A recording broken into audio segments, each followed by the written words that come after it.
Mesdames et messieurs, mes chers concitoyens, le président de la République a réuni aujourd'hui en fin d'après-midi un conseil de défense au cours duquel ont été examinés l'état de la situation sanitaire ainsi que les projections les plus récentes sur la diffusion du virus, production réalisée sous l'égide du Conseil scientifique. J'ai conduit hier et avant-hier des concertations avec les représentants des groupes parlementaires et politiques, des associations d'élus locaux et des partenaires sociaux. Il apparaît que si la situation sanitaire reste mieux maîtrisée en France que chez beaucoup de nos voisins, elle est cependant préoccupante.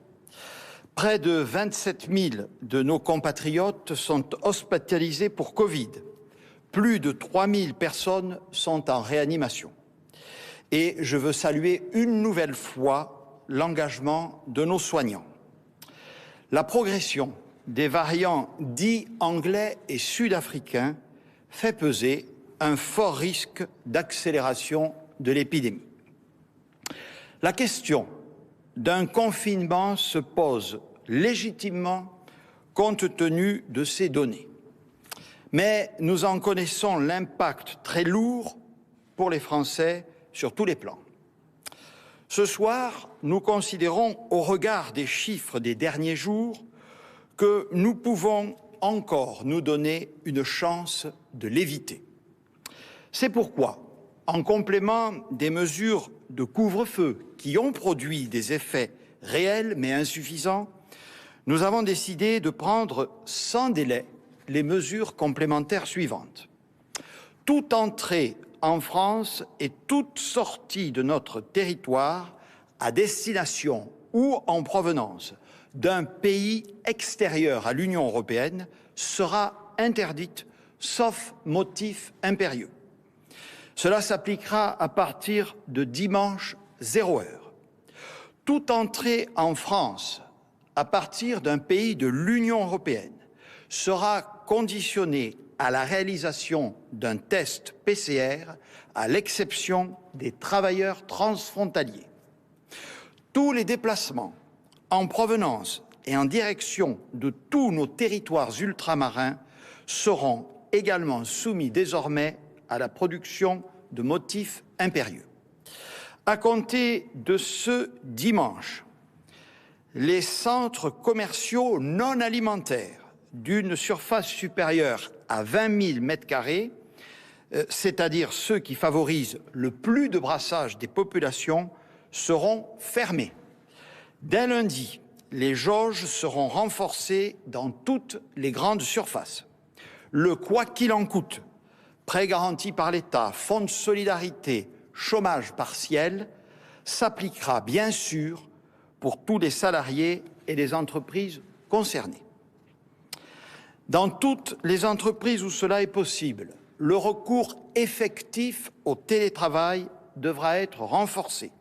À cet effet, une concertation sera conduite lundi avec les partenaires sociaux pour en définir les modalités.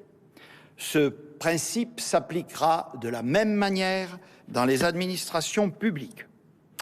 Les policiers et les gendarmes seront mobilisés pour contrôler le non-respect du couvre-feu, l'organisation des fêtes clandestines et l'ouverture illégale de restaurants dans des proportions renforcées.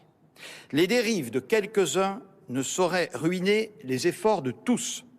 Une consigne de particulière fermeté sera donc appliquée pour ceux qui fraudent les règles en vigueur.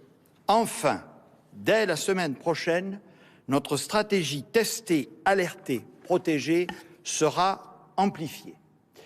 Mes chers concitoyens, plus que jamais, nous devons tout faire pour respecter ces règles et celles qui nous permettent, au jour le jour, de lutter contre cette pandémie. Respect des gestes barrières, port du masque, se tester et s'isoler au moindre doute. Nous avons fait ensemble nos meilleurs efforts pour accélérer la vaccination.